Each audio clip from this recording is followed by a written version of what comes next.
So today I'm going to talk about writing equations of lines. Super exciting, super fun topic. You really need to know it for your everyday life. So listen up. Okay. There's 3 different types. You got slope-intercept, point slope, and standard. Slope-intercept, y equals mx plus b. With this, m is going to be your slope, and b is your y-intercept. Hence the name. Point slope is going to be y minus y1 equals m times x minus x1. M, again, slope. These two are going to be a point. Again, hence the name. You can see what, that's how you know what they are. Standard is a little bit funky. This one is less used, but sometimes tests or whatever will ask you to write your equation in standard form. So it's always good to know it. That one's going to be ax plus by equals c. A, b, and c are all just constants. So with these two, these are the most common, the ones you really need to focus on. You obviously need to find slope. Your equation for slope is going to be the change in y over the change in x. But how do you find that? Well, that's great because there's another equation. Y2 minus y1 equals x2 minus x1. Great. So now we need an example so we can figure out how to do this. So say I have 2 points, -10 and 4, and 5 and -1. Then. So we plug this in. This one's going to be y2, this one could be y1. x2, x1. Doesn't matter which one's 2, which one's 1, as long as both in these are 2 and both in these are 1. So you get -1 minus 4 over 5 minus -10. That one's going to be -5. You add those, makes it a plus over 15, or -1/3. So that's your slope. Pretty easy, pretty good.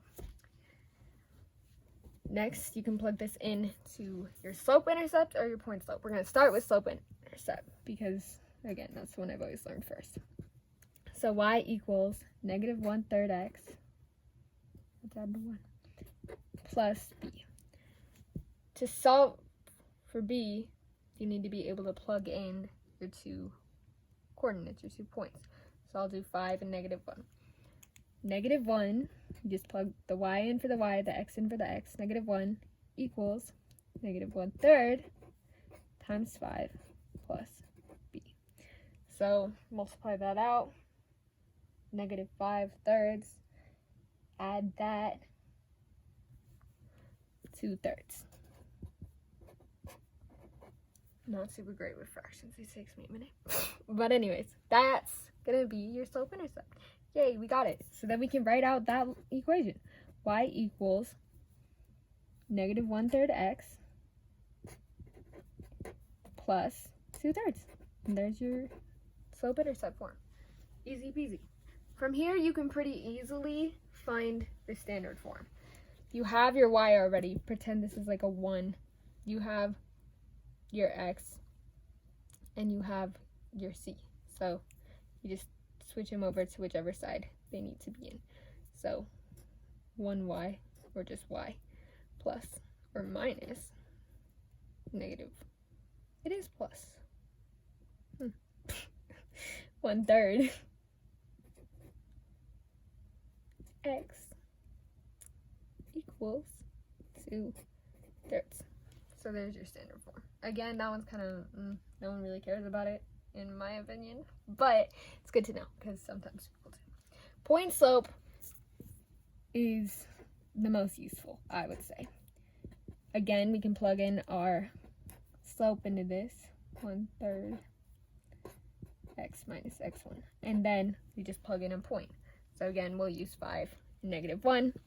Y plus 1 equals -1/3 times x minus, minus 5. What am I doing? All right, multiply this out. Y plus 1 equals -1/3 1/3 x. 1/3 x minus 5. What am I doing? All right, multiply this out. Y plus 1 equals -1/3 x. 1/3 x minus 5. What am I doing? All right, multiply this out. Y plus 1 equals -1/3 x minus 5. 1/3 x minus 5. What am I doing?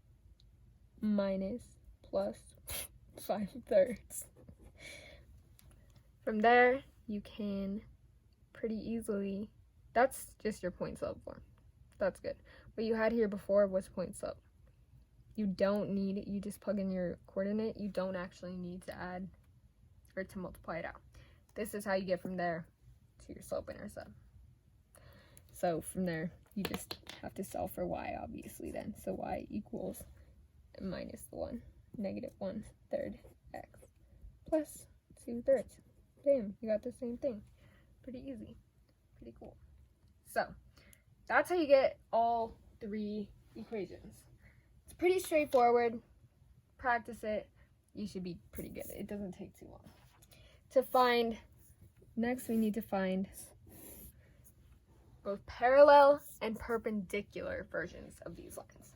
So when looking at parallel and perpendicular, you mostly need to pay attention to the slope. So if we're going to use the same equation, y equals negative 1/3 x plus 2/3. Parallel is the easiest one. For that, you just need to have the same slope. It doesn't matter anything else in it. This can be, your y can be whatever you want. As long as you have this negative 1/3 here, you're good to go. You can have whatever, anything is in there. Because if you think about it, to be parallel, you simply have to have the same slope, right? Bam, parallel. But if it's super steep, nope, not going to be parallel. So that's bad. We don't want that. We want it to have the same slope.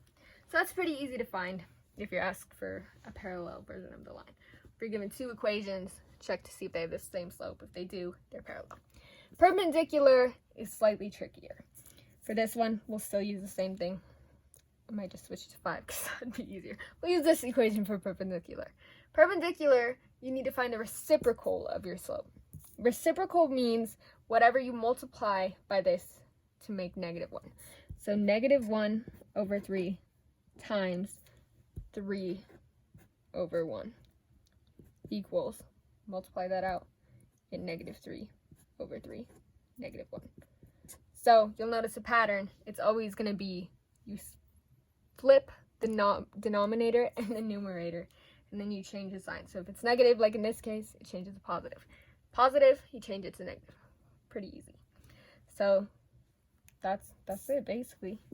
For this one, it would be positive 3x plus, and then again, you can have whatever you want in the y-axis. Doesn't matter. So that's it. That's basically all you need to know. Perpendicular and parallel, pretty straightforward, pretty easy. The equations of lines can be hard to memorize. You just got to get that in your head. Again, having point slope and slope intercept is really helpful, I think, because the name sounds like what they are. But once you get it laid down, it's pretty easy, pretty straightforward. So yeah, have fun writing your equations of lines. Hopefully this helped.